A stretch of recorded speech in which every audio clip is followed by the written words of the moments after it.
संबंधवाचक अव्यय।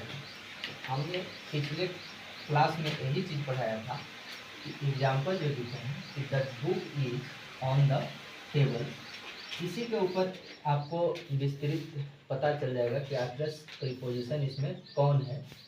कह रहा है कि यहाँ पर प्रीपोजिशन ऑन टेबल नाउन के पहले आकर उस बुक नाउन से जोड़ रहा है।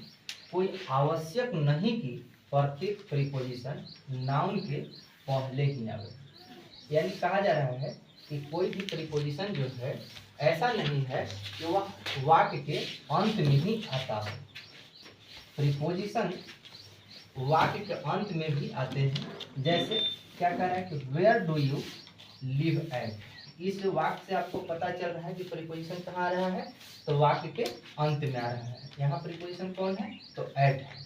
यहाँ है कि he lives in Delhi, she is फॉर of you, he prefers singing to dancing, she is about to come, you must be content with what you have. जब ये एग्जाम्पल को हम लोग देख लेते हैं तो हम लोग को पता चलता है कि शायद इसमें कौन कौन प्रीपोजिशन है। जब हम इसको अच्छे ढंग से पढ़ेंगे तो हमको पता खुद से चल जाएगा कि इसमें कौन कौन प्रीपोजिशन है। यहाँ लिखा हुआ ऊपर दिए गए उदाहरणों से स्पष्ट होता है कि प्रीपोजिशन का प्रयोग सामान्यतः noun, pronoun, gerund, infinitive, noun clause रूपी ऑब्जेक्ट के पहले होता है। क्या कह रहा है कि आप इसमें देखिए जानते हैं प्रीपोजिशन का प्रयोग किसके किसके थ्रू है, तो नाउन में भी होता है, प्रोनाउन में भी होता है, जीरंड भी है, इन्फिनेटिव भी है और नाउन क्लाउज में भी है। दूसरा स्टेटमेंट है कि यदि रिलेटिव प्रोनाउन दैट तथा विच प्रीपोजिशन के ऑब्जेक्ट के रूप में आए और वह छुपा हुआ रहे तो प्रीपोजिशन का प्रयोग क्लाउज के अंत में होता है। जैसे दिस इज हाउस, यह क्या है, यह दैट।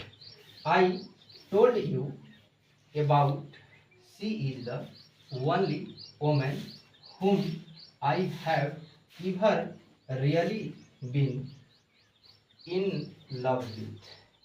ये इसमें आपको पता है कि कौन सा क्लाउज है और कहाँ प्रीपोजिशन छुपा हुआ है। इसको आप लोग कमेंट्स में बताइएगा। कह रहे कि यदि रिलेटिव प्रोनाउन व्हाट का प्रयोग प्रीपोजिशन के ऑब्जेक्ट के रूप में होता है तो प्रीपोजिशन का प्रयोग वाक्य के अंत में होता है। क्या करें कि जैसे that is what I am afraid of. जब यहाँ ऑफ जो प्रीपोजिशन है, इस चीज को जब हम लोग देख रहे हैं तो हम लोग को पता क्या चल रहा है कि इस तरह से देखिए। इसके बाद क्या है, इसमें अभी बहुत सा रूल है और इसमें जो रूल है उसको हम लोग देखते हैं कि अभी WH वर्ड्स आ जाएगा, हु वर्ड, हु, वेयर, विच आ जाएगा, व्हाट आ जाएगा, हुज आ जाएगा। ये सभी का प्रीपोजिशन को बनाने के लिए, दिखाने के लिए आपको एग्जाम्पल के माध्यम से होगा कि where did she buy if form. तो आपको इस सब को पढ़िएगा अगर अच्छे ढंग से तो आपको पता क्या चलेगा कि प्रीपोजिशन कौन है और प्रीपोजिशन क्या है। ठीक है, इसके बाद आप लोग को हम नेक्स्ट क्लास में इसको बताएंगे। ठीक है ना।